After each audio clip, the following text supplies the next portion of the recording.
Hi, this is Jill and welcome to the SuperSlaw experience. So the first thing that you'll need is a food processor. So with the food processor you will get two different attachments. You'll get the blade which you can pop in the center unit, or you can get a blade which you pop onto the top unit like this, okay? Some of them might be double-sided, so you'd have a blade on either side. You just have to read whether you want a coarse chop or a fine chop, okay? So the blade at the top will give your SuperSlaw more of a traditional slice. The blade in the center unit will give a coarser, more chunkier slice, okay? So it's just personal preference as to which one you use. I'm going to be using both of them today to show you the differences. Okay, so over here on my chopping board I have got some veg which I've just found in my fridge, literally. I had some leftover broccoli, some leftover celery from a salad, some leftover sugar snap peas. I've also just grabbed a packet of olives with some sun-dried tomatoes in, grabbed some pumpkin seeds out of the cupboard, and also had a leftover apple which I'm going to put in my SuperSlaw today. Okay, so with our broccoli we're going to place that in the main unit. So depending on your motor strength, some food processors will have a stronger or faster motor. You just need to be careful that you're not holding the button down for too long, because you don't want your SuperSlaw to be too finely chopped. Okay, I like mine nice and chunky. So I'm going to pop that into the food processor, put the lid on tight, and I'm literally just going to pulse it for a minute, and you'll see it's just chopped that up nicely. Okay, so I've got that into some nice chunky pieces, and I'm then going to pop that into a bowl. Okay, popping that blade back on, and next I'm going to add in my apple into the main section, and then my sugar snap peas. Okay, so in they go. Again, we're going to pop the lid on. Turn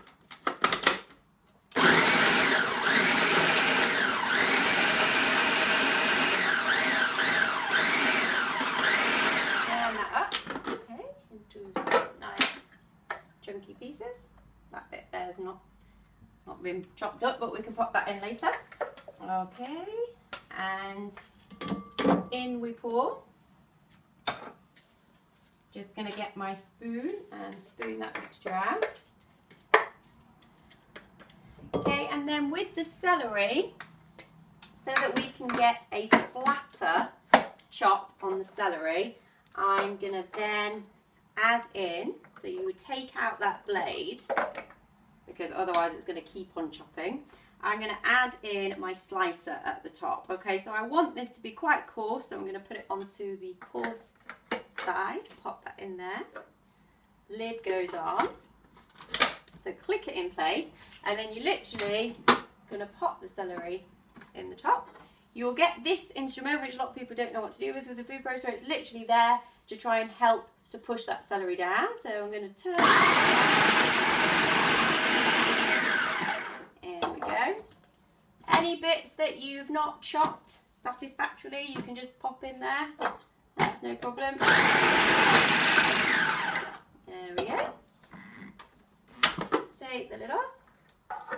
Okay, and you will see that this is a finer slice, okay, which is what most traditional coleslaws be made of. I quite like mine like that, so I do most of my SuperSlaws with that blade.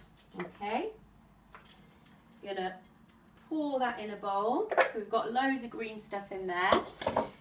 With your olives, you can either pop those in whole or you can chop them up. Today I'm going to keep mine whole so that we've got some chunkier bits in there.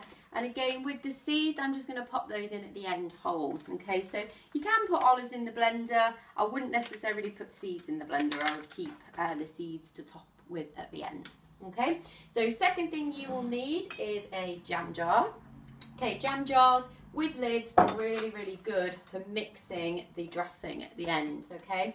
I'm just going to pour in some olive oil, okay, just a little drizzle. I've then got some cider vinegar. You can use any vinegar, red wine vinegar, white wine vinegar, balsamic vinegar, but you want the vinegar in there to try and keep that slaw as long as you can. I use mine keep mine for about 3 days.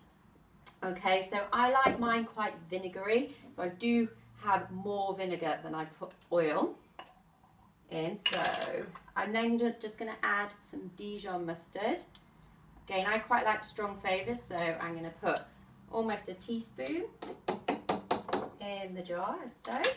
Pop the lid on the jar, shake it up and down. Okay, so you'll see the mixture completely mixed there, so you're then ready to pour that all over your slaw. Okay, take my spoon, I'm going to mix that in. Now you might find with your dressing that you have not mixed enough, which is no problem. You can just taste it as you go along and then just add some more in at the end. Okay, that looks pretty good to me. I'm going to add a little bit of pink Himalayan sea salt. There we go. And back to our olives. So I'm going to shake those in.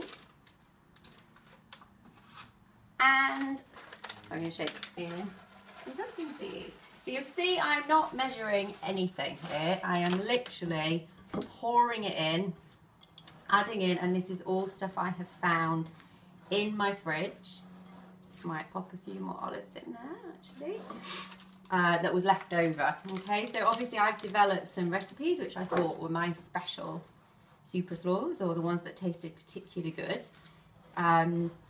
But you can do this with any kinds of veg or vinegars or sauces that you have kept in your fridge. Okay, so that's a massive bowl of SuperSlaw, which that sort of portion would last me, well, to be honest, because I live on it, then no, it wouldn't last me that long.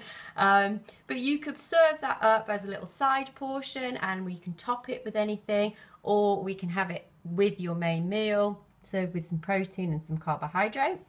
And you'll see there's absolutely loads of goodness in there, no preservatives, and that has literally taken me minutes to make. And as I say, that will last in your fridge for about 3 days. 3 to 4 days, it will be preserved very nicely with the vinegars on there, okay? So that is the beautiful SuperSlaw.